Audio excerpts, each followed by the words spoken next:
Hello and welcome to Anugraha Yoga.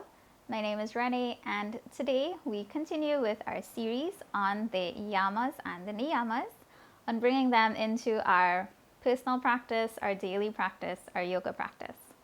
If you have not yet seen the introduction videos as well as the videos on ahimsa, the first yama, please go check them out.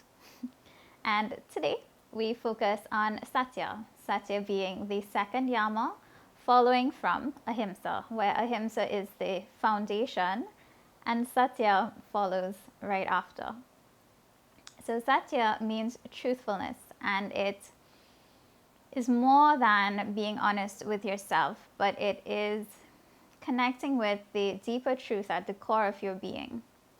We can ask ourselves, who am I at the core of my being? And also, is this who I am with everyone?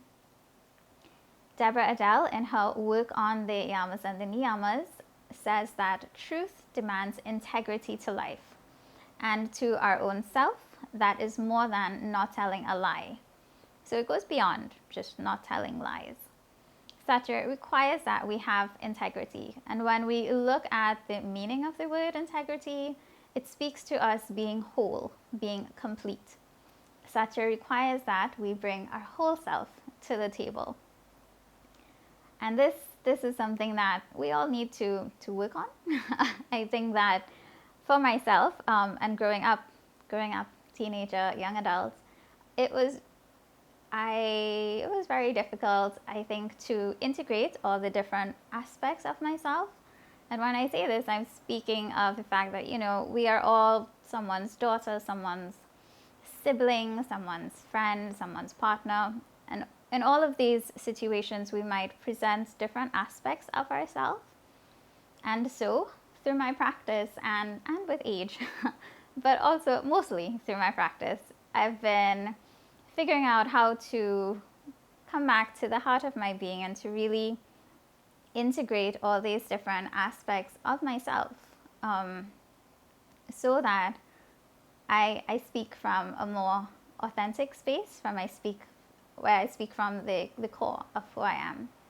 And so if we look at it, Satya asks us to be real in how we present ourselves, to embrace our realness, to be boldly, unapologetically ourselves. When we find that, we don't like certain aspects of ourselves, or when we question, what we're doing, what we're about, this just opens us up to opportunities for our growth and for our self-development.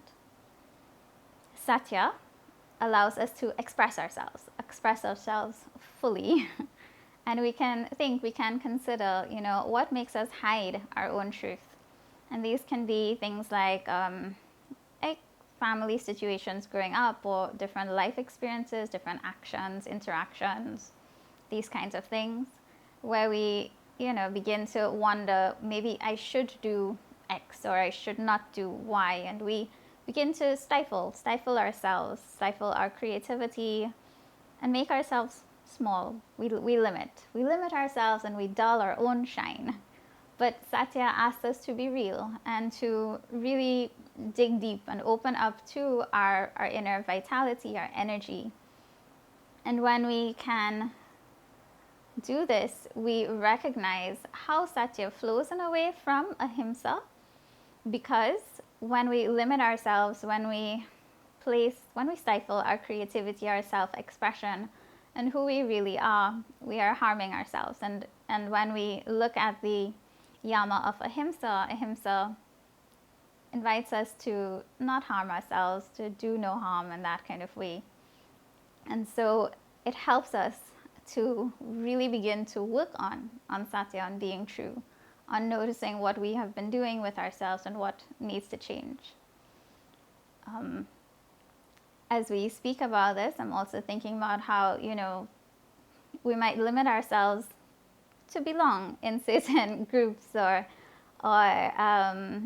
situations, to try and fit in, instead of going beyond what we know we are capable of, instead of pushing ourselves, instead of doing things that we want to do simply so that we can fit in, or so that we can belong. And this is, something that we have to think about, like how much do we want to fit in compared to how much we want to be ourselves. So Satya requires us to do some personal digging, some personal thinking, to get inside and really uncover what is our truth.